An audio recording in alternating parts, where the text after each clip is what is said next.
ఆకాశంలోకి ఎగిరాడు, అలాగ తిమింగలలాగా సముద్రం లోతుల్లో కూడా వెళ్ళాడు. ఈయన పేరే ఆగస్ట్ పికెట్. ఈయన కేవలం ఒక శాస్త్రవేత్త మాత్రమే కాదు, ఒక నిజమైన ప్రపంచ యాత్రికుడు. స్విట్జర్లాండ్లో 1884లో బేసిల్ అనే ఒక గ్రామంలో జన్మించాడు. ఈయనకు ఒక ట్విన్ బ్రదర్ కూడా ఉన్నారు. ఆయన పేరే జీన్ పికెట్. చిన్నప్పటి నుంచి అతనికి నేచర్ అన్న, ఫిజిక్స్ అన్న, మ్యాథ్స్ అన్న చాలా ఇంట్రెస్ట్ ఉండేది. ఈ ఇంట్రెస్ట్ వల్లేమో అతను స్విస్ ఫెడరల్ ఇన్స్టిట్యూట్ ఆఫ్ టెక్నాలజీలో ఒక ఫిజిక్స్ ప్రొఫెసర్ లాగా జాయిన్ అయ్యారు. తన ఎక్స్పెరిమెంట్స్, తన రీసెర్చ్ని తీసుకొని వెళ్ళి స్విస్ గవర్నమెంట్ ముందు చూపించారు.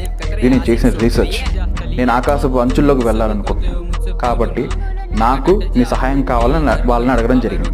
స్విస్ గవర్నమెంట్ కూడా ఈ ఆగస్ట్ పికెట్ చేసిన రీసెర్చ్ ఉందో వాళ్ళకి చూసి వాళ్ళు చాలా ఇన్స్పైర్ అయ్యారు. మేము మీకు ఫండింగ్ ఇస్తామని చెప్పారు. చాలా సంతోషంగా తన పని స్టార్ట్ చేయడం మొదలుపెట్టాడు. కానీ ఇదంత ఈజీగా అవ్వలేదు.